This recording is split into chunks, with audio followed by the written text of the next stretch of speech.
Good morning, it's Saturday, parade day, so exciting. So I am going to the pancake breakfast and I'm gonna throw up some pancakes because that's how we do here in Oz. Super exciting. Today's parade day, so it's a busy day and yeah, lots to do. Here we go. Day 2 of Oz-Stravaganza here at Artist Alley. It's Saturday, it's busy, I love it. We are taking a ride in a tractor golf cart thing. Say hi everybody. Hi. Hi everybody. We're on our way to have some lunch and then after that we are going to ride in the parade. So this is fun. Yay! Oh my gosh, you guys, I have my own car this year. What is even happening? And we're off!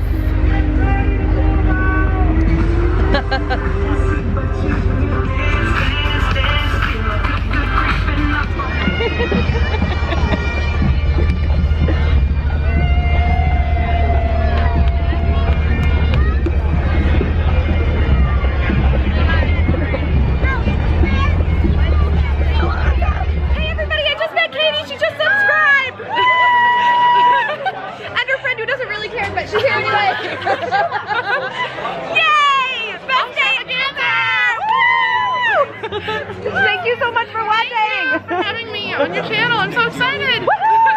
So that was the coolest thing ever. Katie just came over and said, I just subscribed to your channel. And I was like, oh my god, it's so cool. I can't believe it. Like, it's amazing. So this is post-parade Artist Alley, and this is how crazy this place gets. They get 30,000 people generally a year, and it looks like they're going to break their record. Look at everyone! Crazy!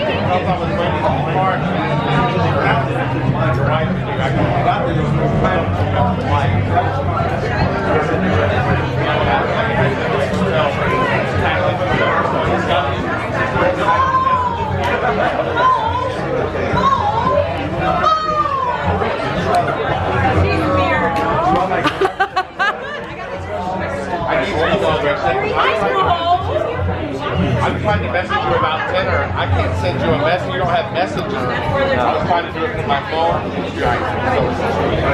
The line to meet Jane Lar and John Fricky. Ladies and gentlemen, and welcome to the second night of the 40th Oz Festival here in Chittenango, New York. My name is John Fricky. And it's John Fricky Day. Woo!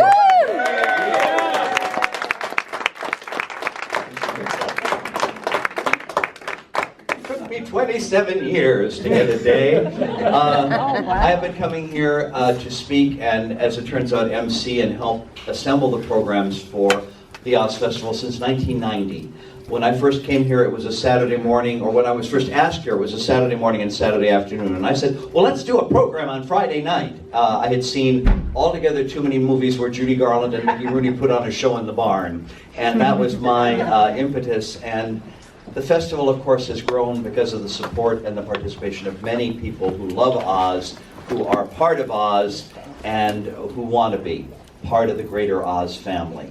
We're going to start now with, I'm going to give you a little background so that he doesn't have to give you the background himself. It's very odd in this day and age when publishing has changed so much. It's very odd and unusual and kind of important to have a major publisher such as Simon & Schuster get behind a book trilogy, committing to 3 books across 3 years.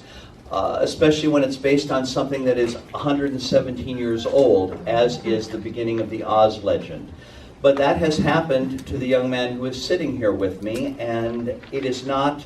if any of you have seen the Judy Garland Star is Born, when she sits down on the edge of the stage, she's had a big success, and she sings a song called I Was Born in a Trunk, and she sings, if you knew of all the years of hopes and dreams and tears, you'd know this doesn't happen overnight.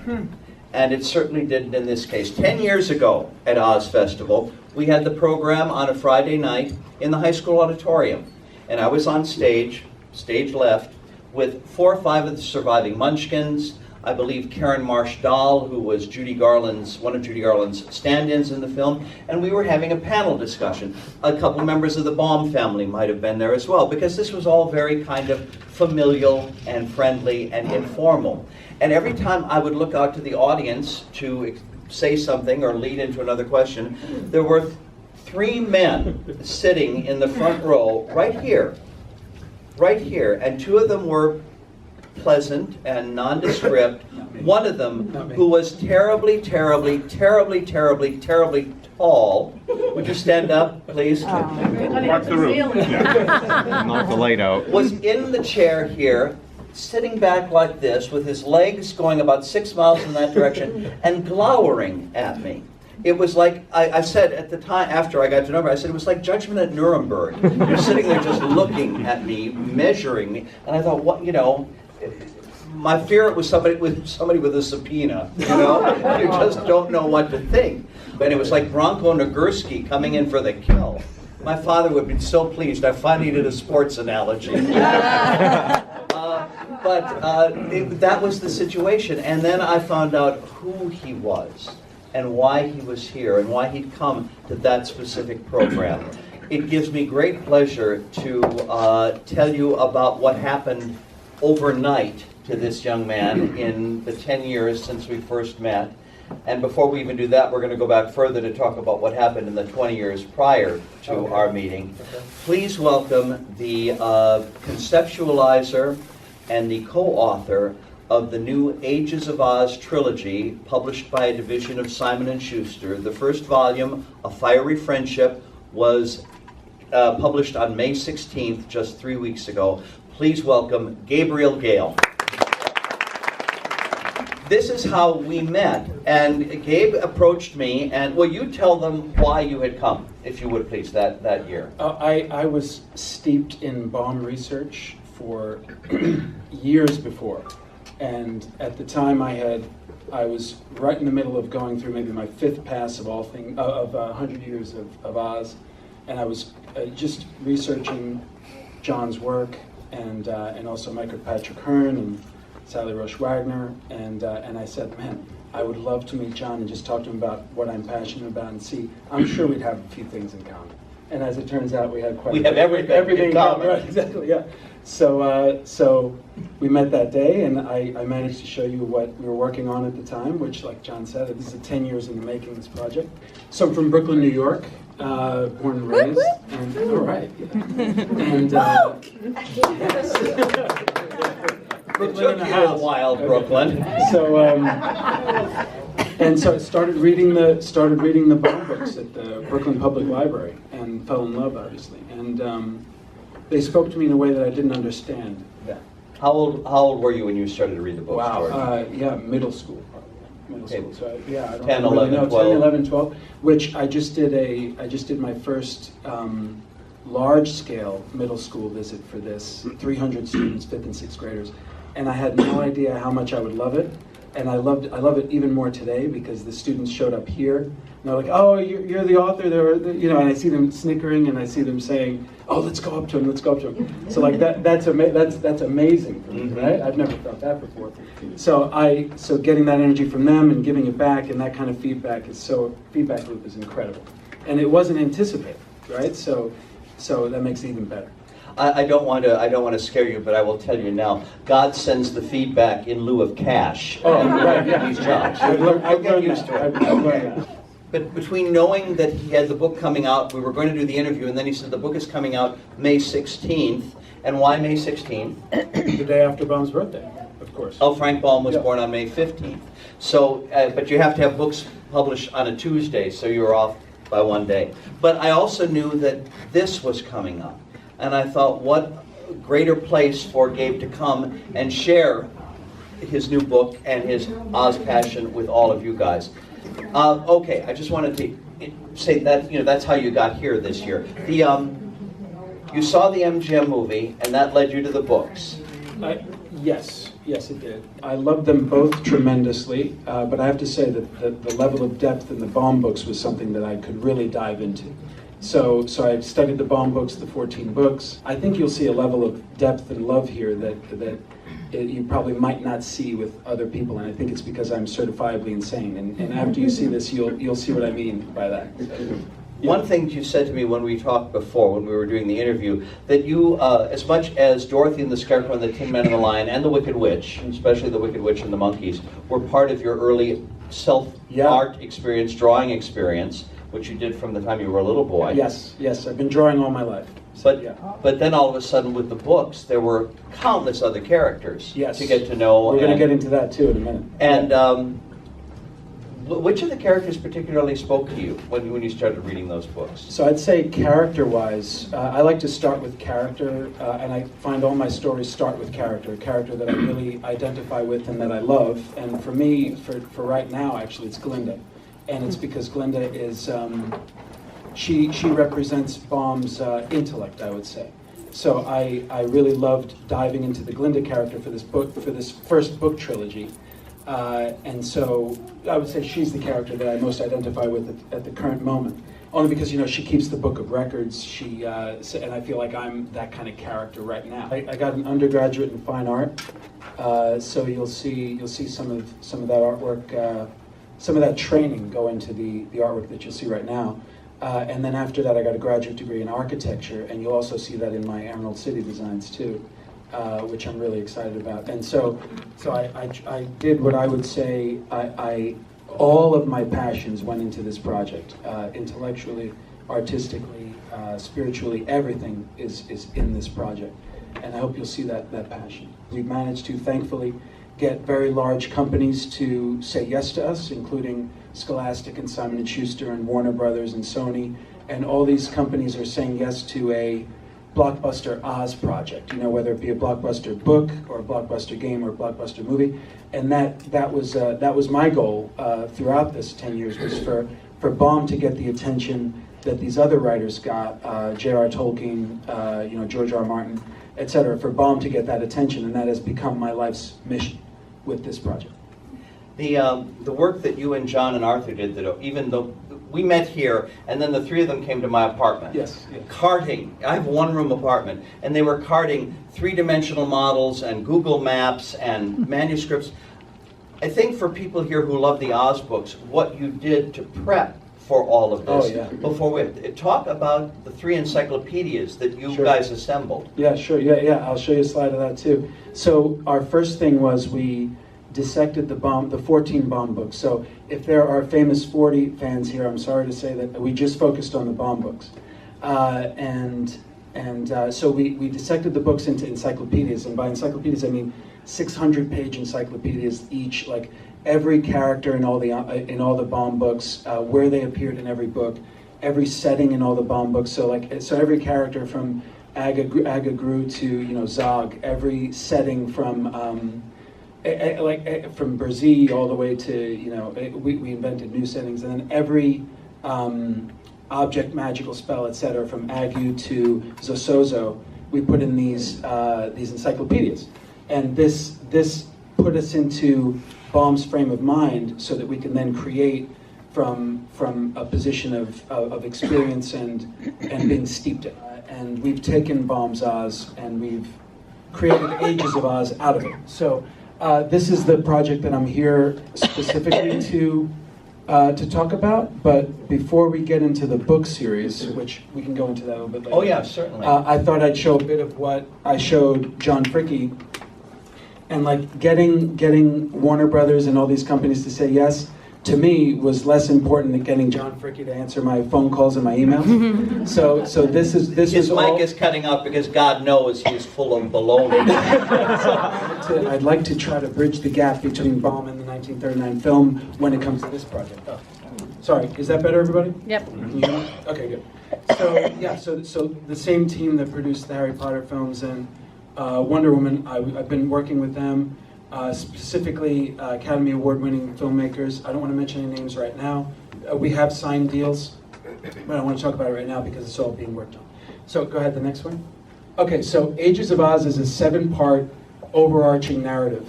And remember I said that I like to focus on characters. So each part is based on a specific character. and it's about 1,000 years of Oz history, of which the Baum books are right in the center. So it's a prequel and a sequel to the Baum books. And I like to show origin stories for a lot of Baum's characters, and I will give you one example. We have it where everyone knows that when Dorothy drops in, there's 2 good witches and 2 wicked witches in Oz at the cardinal points. So we show how that happened in this particular book series. So the movie part of it is the next part, which is the Ozma storyline, which corresponds with the L. Frank Baum timeline. So now you get a sense of, so basically what I showed to Warner Brothers was, we have 1,000 years of Oz history, and each one is based on a particular character. So this book trilogy is Glinda, which is right before the center, leading into the Baum books. The first thing that we did was we created hundreds of pages of encyclopedias, every character from all the Baum books, and each one got its own drawing and its own little segment of everywhere that these characters appeared. And so you see the Frogman and the Scraps, and you see the Wheelers. Next, Mark. Some characters that have never been seen before, the Mangaboos, the Modern Foes, the people of Spore. I don't know, is anybody familiar with any of these characters? Anybody? Yeah, this is a deep cut. These are characters that haven't been seen before. Yeah, this is graduate level Oz. Yeah. So I wanted to know, how did Tip build Jack Pumpkinhead? So these are the pieces that Tip, these are the pieces of Jack Pumpkinhead that go into his construction. Next. How big does the Gump have to be to lift 4 characters up, right? So something like that. Next. And what are the layers by which Tip constructed the Gump? Skeletal diagrams of the Scoodlers and the Hoppers and the Wheelers. Next. The Tin Woodman's head. How is the Tin Woodman's head constructed? Next. TikTok, Mark, this is for you, Mark. Yay. This is, so for me, TikTok is my absolute favorite, one of my absolute favorite characters. And I love the line where he says, "You have no idea how full of machinery I really am." So I made it where he's sort of a transformer in Ages of Oz, so he kind of collapses into a ball, and Dorothy gets inside of him and he protects Dorothy. The Children of Oz, I made them multicultural. Tip, Betsy Bobbin, Trot, Button Bright, Dorothy, Kiki Aru, etc. Next. And finally, the most important character, Ozma, obviously. Mark, next. Okay, so here I just wanted to show this picture because this was a huge inspiration for me, W. Denslow's drawing of the Wicked Witch of the West. So what I noticed in here was that if you look at the clothing, you'll see there's a dragon-type, snake-type creature on the hat, a frog, and a snake on the bottom clothing. So I took this as primary inspiration for my costume designs for all the witches of Ages of Oz. Next, Mark. So here you'll see that each witch, there's 5 witches in Ages of Oz, 5 wicked witches.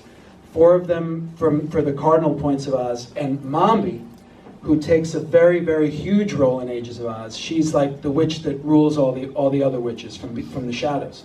So each one of the witches, you'll notice from West here, has reptilian, elements to her dress. I gave each one of them a different, let's call it a familiar animal or spirit or something. Plants, insects, draft animals, and Mombi. Mombi has an owl on her costume, you'll notice, so she rules them all. Next. And then I took that idea even further and had it where each one of the witches have their own, armies based on the characters, and this is all based on Denslow's original drawing that I showed you. So plants and reptiles next, insects and etc. So again, taking Baum's initial conception, right, of having a rectilinear country, Oz, 4 colors, and then taking that idea and creating a parallel world called Lurlia, which is based on Queen Lurline. So we had Lurline, so we said that Queen Lurline is a descendant of Lurl, who is sort of like Mother Earth.